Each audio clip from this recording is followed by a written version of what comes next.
40 কোটি টাকা পেয়ে যাচ্ছে কেকেআর কিন্তু মাত্র 4 জন প্লেয়ারকে ছেড়ে দিয়ে। হ্যাঁ নমস্কার বন্ধুরা, welcome to ST unique sports. বন্ধুরা এই ভিডিওতে আমরা কথা বলবো কেকেআর দলকে নিয়ে। তো সামনেই রয়েছে প্লেয়ার রিটেনশন এবং রিলিজের ডেডলাইন ডেট।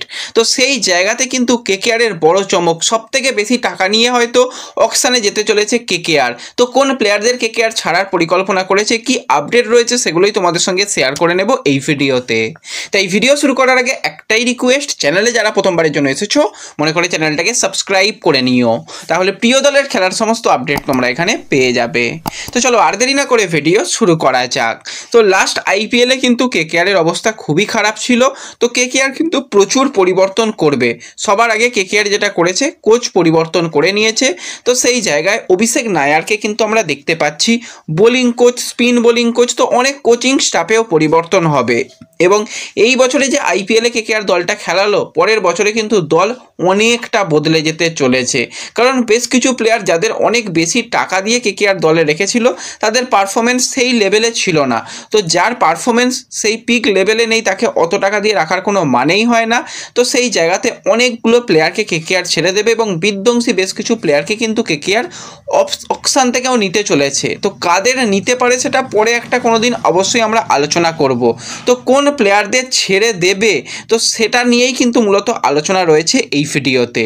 তো প্রথমেই আমরা যদি একটু বড় নাম নিয়ে কথা বলি, তো কেকেআর কিন্তু লাস্ট আইপিএল অকশনে 23,75,00,000 টাকা দিয়ে ভেঙ্কটেশ আইয়ারকে দলে নিয়েছিল। কিন্তু ভেঙ্কটেশের পারফরমেন্স একদমই ভালো ছিল না, তাকে ঠিকঠাক জায়গায় নামানোও যায়নি এবং তার পারফরমেন্স মোটেই ভালো ছিল না।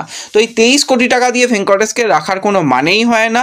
তো প্রথম যে প্লেয়ার কিন্তু রিলিজ হতে চলেছে সেটা হচ্ছে ভেঙ্কটেশ আইয়ার, তাকে রিলিজ করে দেবে। তো সেই জায়গায় 23,75,00,000 টাকা একজন প্লেয়ারকে ছেড়ে দিয়েই কেকেআর পেয়ে যাচ্ছে। তো এই প্লেয়ারকে ছেড়ে দিয়ে পরবর্তী সময় আবার বাইব্যাক করতে পারে, সেটা পরের কথা, কিন্তু এই প্লেয়ারকে ছাড়বে এটুকু নিশ্চিত হয়ে গেছে। এবার মিচেল স্টার্কের পরিবর্তে কিন্তু অ্যানরিচকে পরিকল্পনার মধ্যে নিয়েছিল কেকেআর, কিন্তু অ্যানরিচ একদম ডাহা ফেল করেছে। অ্যানরিচ একদমই মানিয়ে নিতে পারেনি, প্রচণ্ড চোটপ্রণ প্লেয়ার। তো তাকেও কিন্তু 6.5 কোটি টাকা দিয়ে কিন্তু নাইট বাহিনী দলে নিয়েছিল। তো সেই অ্যানরিচকেও কিন্তু ছেড়ে দিতে চলেছে কেকেআর। তো এই দুজন প্লেয়ার তো গেল, এর সাথে উইকেট কিপার ব্যাটসম্যানের দিকে যদি আমরা তাকাই, সবার আগে কিন্তু ছেড়ে দেওয়া দরকার কুইন্টন ডিকককে। কারণ ডিকককেও অনেক আশা নিয়ে নেওয়া হয়েছিল, হ্যাঁ ডিকক এসে ভালো কিছু করতে পারবে, কিন্তু ডিককও রীতিমতন হতাশ করেছে। সে কিছুটা ধরে খেলতে পারে, নেবেই একটা কুইক স্টার্ট দিতে পারিনি, একটা কি দুটো ম্যাচে খুব বেশি হলে কিউডিকে চলেছিল, তারপর তার কাছ থেকে সেই পিক লেভেলের খেলা দেখা যায়নি। তো সেও কিন্তু 3,60,00,000 টাকায় কেকেআর এসেছিল। তো এই প্লেয়ারকেও কিন্তু কেকেআর ছাড়ছে। তো এই জায়গাতেই কেকেআর কিন্তু বেশ অনেকটা টাকা তাদের কাছে রাখছে। এছাড়া আরও একজন উইকেট কিপার ব্যাটসম্যান রয়েছে, গুরবাজের কথা যদি বলি, তাকেও কিন্তু 2 কোটি টাকা দিয়ে কেকেআর দলে নিয়েছিল। এবার হ্যাঁ, গুরবাজের সঙ্গে হয়তো অনেক ইমোশনাল কানেকশান থাকতে পারে, হ্যাঁ গুরবাজ অনেক দিন ধরে খেলছে ইত্যাদি ইত্যাদি, কিন্তু গুজরাট এই যে গুরবাজের কাছ থেকে আমরা পিক লেভেলের এমন কিছু খেলা দেখতে পাইনি। একটা ইনিংস মনে থাকবে গুজরাটের বিরুদ্ধে ভালো খেলেছিল, এছাড়া খুব একটা মনে রাখার মতন ইনিংস নেই। এবার অনেকে বলবে হ্যাঁ সে তো যখন ফিল সল্ট চলে গিয়েছিল তারপরে এসে খেলেছিল কয়েকটা ম্যাচ, হ্যাঁ সেখানে অবশ্যই বোলাররা জিতিয়েছিল। সেখানে মিচেল স্টার্ক কি বিধ্বংসী সেমিফাইনাল ফাইনালে বল করেছিল, একবার ভেবে দেখো তো। তো সেই জায়গা থেকে গুরবাজের কাছ থেকেও সেই পিক লেভেলের খেলা দেখা যায়নি। গুরবাজকেও কিন্তু একদমই নাইট বাহিনী রাখার জন্য ভাবছে না, তাকেও কিন্তু ছেড়ে দেওয়া হবে। তো এই প্লেয়ারগুলো তো রিলিজ হচ্ছে। এর সাথে সাথে স্পেন্সার জনসনকেও অনেক আশা নিয়ে নেওয়া হয়েছিল, 2,80,00,000 টাকা। খুব একটা বেশি টাকা তার পেছনে খরচা করতে হয়নি, এবং খরচা করলে বেকার খরচা হতো, কারণ স্পেন্সার জনসনও একদমই চলেনি। তাকেও ভাবা হয়েছিল হয়তো মিচেল স্টার্ক যেরকম খেলেছে স্পেন্সার এসে সেরকম করতে পারবে, কিন্তু পারেনি, সত্যি বলতে পারেনি। এবং আরও একজন প্লেয়ারের কথা বলবো, বিদেশি প্লেয়ার, তার মধ্যে হচ্ছে মঈন আলী, তাকেও 2 কোটি টাকা দিয়ে নেওয়া হয়েছিল।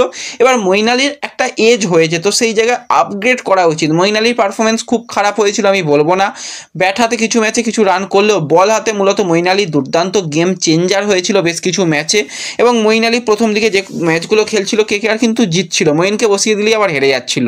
তো লাকি প্লেয়ার ছিল। তো যাই হোক, কিছু করার নেই, মঈনকেও কিন্তু কেকেআর ছাড়তে চলেছে। তো এই টোটাল এই 6 জন প্লেয়ারকে ছাড়লেই কিন্তু কেকেআরের পার্সে চলে আসবে মোটামুটি 40,65,00,000 টাকা এবং এক্সট্রা আরও 5 কোটি টাকা দেওয়া হবে। 45 কোটি টাকা কিন্তু এই মাত্র 6 জন প্লেয়ারকে ছেড়েই এসে যাবে।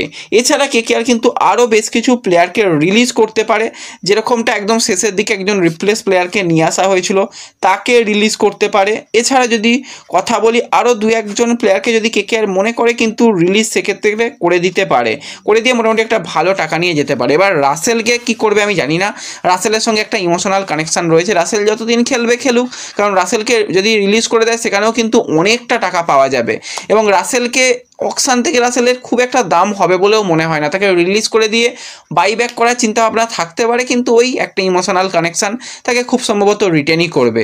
তো কেকেআর মূলত এই 6 জন প্লেয়ারকে রিলিজ করতে চলেছে এবং সেখান থেকে 46 কোটি টাকা, মানে ভালো মোটামুটি 46 কোটি টাকার কাছাকাছি টাকা পাওয়া যাবে। সেই টাকা নিয়ে অকশানে আসবে। বাদবাকি দলগুলো যাই রিলিজ করুক না কেন, কেকেআরের কাছে কিন্তু পার্স ব্যালেন্স সব থেকে ভালো থাকবে। এবার লাস্ট অকশানে কেকেআর যেরকম একদম ধেরিয়ে দিয়েছিল, ভালো ভালো প্লেয়ারদের নেয়নি, মূলত কোর টিমটাকে রাখতে গিয়েই ফেঁসে গিয়েছিল। সেই সব পরিকল্পনা বাদ রেখে একদম ফ্রেশ মেন্টালিটি নিয়ে নামতে হবে। একজন পারফেক্ট উইকেট কিপার ব্যাটসম্যান নেওয়া দরকার, একজন ফিনিশার ক্যামেরন গ্রিনের মতন প্লেয়ারকে টার্গেট করা দরকার। মিচেল স্টার্কও অকশানে আসবে, স্টার্ককে ব্যাক করতে পারে একজন ভালো ইন্ডিয়ান ফাস্ট বোলার যদি পাওয়া যায়, তো সেক্ষেত্রে নটরাজন রয়েছে, তাকেও যদি নেওয়া যায় তো ভালো অপশান হবে। এই কয়েকটা অপশানের পিছনে যদি কেকেআর ছোটে তো ওভারঅল কেকেআরে কিন্তু দল গঠন ভালো হবে বলে আমার পার্সোনালি মনে হয়। তো এই আপডেটগুলোই তোমাদের সঙ্গে শেয়ার করার ছিল এই ভিডিওতে। তো ভিডিও ভালো লাগলে অবশ্যই লাইক শেয়ার করে দিও। তোমরা কোন প্লেয়ারকে কেকেআরের রিটেন হতে দেখতে চাও, কোন কোন প্লেয়ারদের কেকেআরের রিলিজ হতে দেখতে চাও, সেটা কিন্তু আমাকে কমেন্টে জানাতে কেউ ভুলো না। তো এই ভিডিওতে এই আপডেটগুলোই শেয়ার করার ছিল, ভালো লাগলে লাইক শেয়ার করে দিও। দেখা হবে পরবর্তী ভিডিওতে, ধন্যবাদ।